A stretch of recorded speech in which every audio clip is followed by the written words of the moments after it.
The since the 45th anniversary of Friday the 13th is out, I thought let's rank all 16 projects of the Friday the 13th movies. So that counts the 12 official films by Paramount and New Line Cinema. Uh, that also, but the list includes the Want Stomp films Never Hike Alone trilogy, and also the most recent thing to come out of it, Sweet Revenge, by which was strange. All right. Well, let's go ahead. Number number 16, Friday the 13th, Part 5. I have a new beginning. That movie was not good. Not one bit. I think the movie really is just unwatchable. Like, you can go through it chronologically. You can watch all the films if you really wanted to see it. It's not up to me. If you care for it, whatever. But yeah, it is really the film that is the most unwatchable because like you can just skip over it and watch a film you probably already like. At number 15, Jason Goes to Hell: The Final Friday. I don't have any words to describe that film besides disgusting and probably nothing really original. I, well, it is original because it was the first attempt at New Line Cinema to make a Friday the 13th. It goes some places, but it's bad. Yeah. Well, I think the cast is pretty okay, but why call a movie Jason Goes to Hell when Jason's barely in the film? What do you know? At number 14, we have Never Hike in the Snow. Why it's at number 14? I don't think it's bad per se. I think there's a lot worse out there. I think this one is a very slow and kind of just meh, just kind of there, I guess. Like it's okay. It's not a bad film, but it's just pretty slow and not really, I guess, interesting. I guess. At number 13, we have Jason Takes Manhattan. Probably the film that most people would say is the definitive reason for Jason to teleport. And no, I never believed he can teleport because how can a how can a film that it never took itself supernaturally do get teleportation? How can that happen? And I kind of believe the MatPat theory. If you've seen that one that was made probably a while ago, I think it's 5 years ago he made it. Who knows? But I do agree this film is garbage. Like how did you get from a really decent film to this?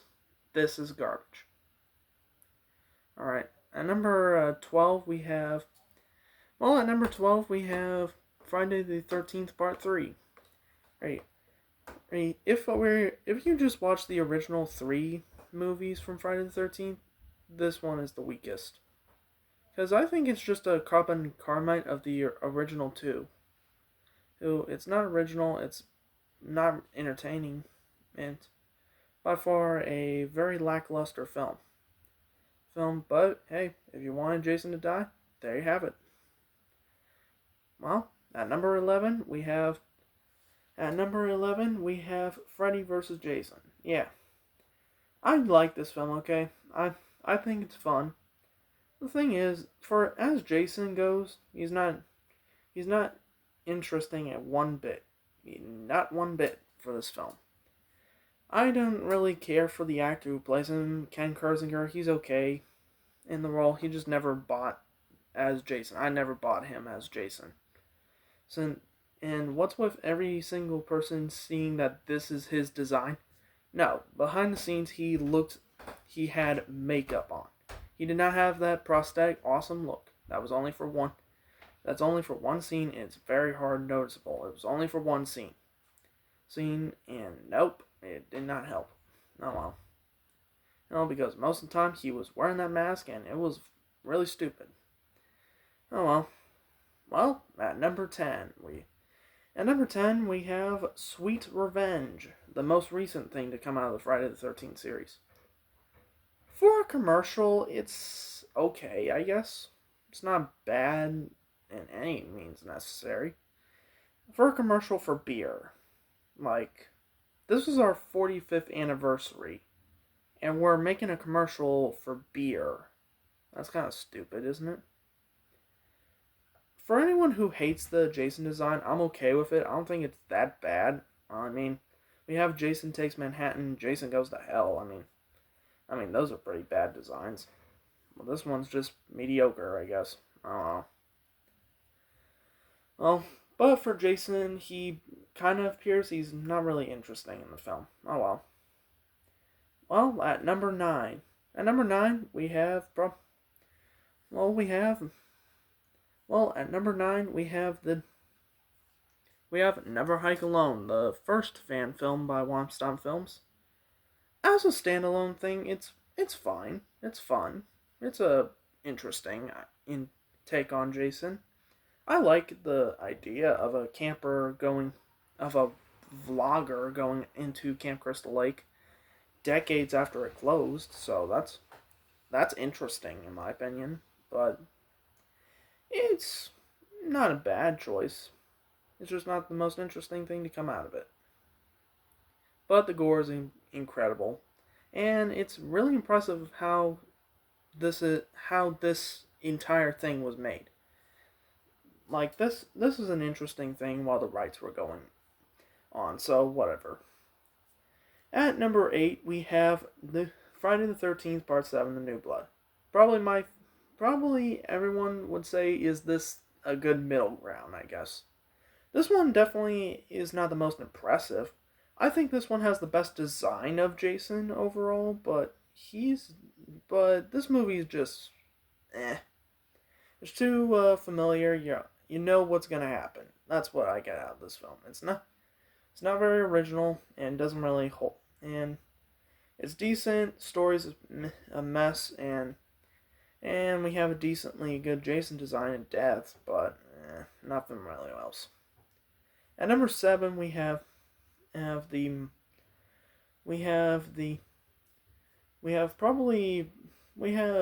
2, Friday the 13th. Well, the sequel is an okay film. The first appearance of Killer Jason. Yeah. Well, this one is very good in the sense that it's just another 80s slasher film. I don't mind this series, that one, but this one's kind of an okay. Like, what could we have done to make it better, in a way? I don't know if that's any better or worse. Who knows? I don't like the sackhead Jason. I'm not a really big fan of what he looks like underneath the mask. Like, I never liked him with hair. Like, there's so many pictures of him without hair. Like, why does he have hair in this? And why does he also kind of have a beard right here? That's kind of weird. Well, at number 8, we have Jason X. Not number 6. We have Jason X, aka the one where he goes to space.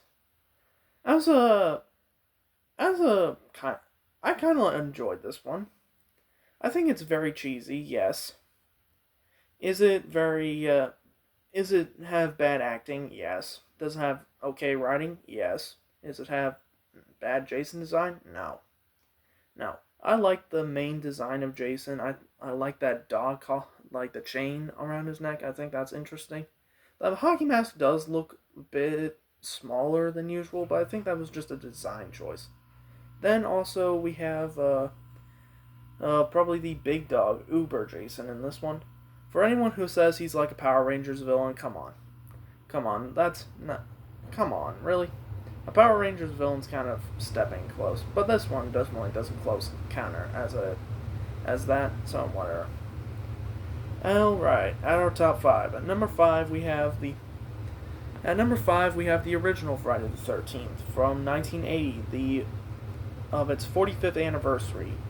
Now, 45th, wow.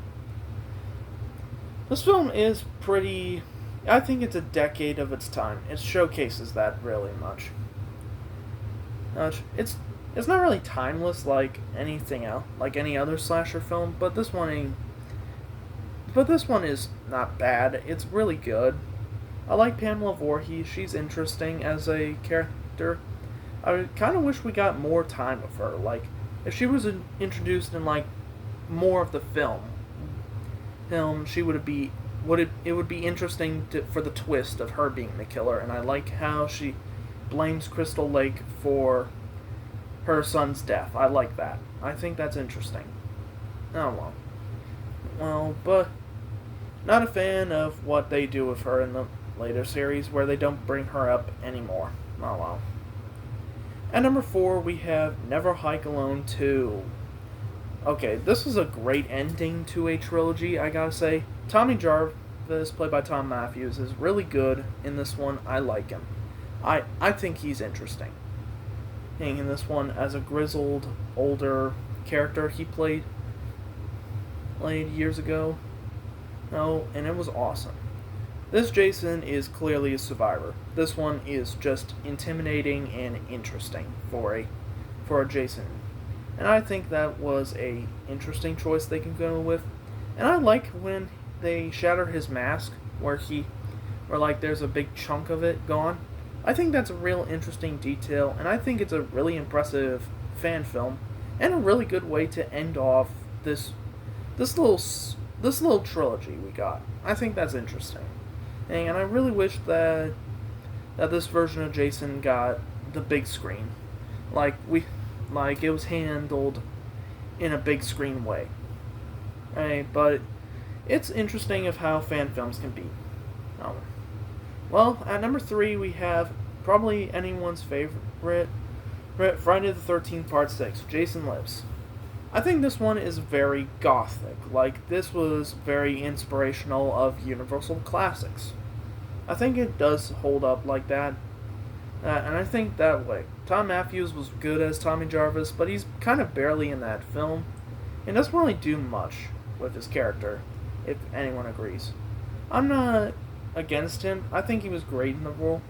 But unfortunately, he's kind of overshined by other characters.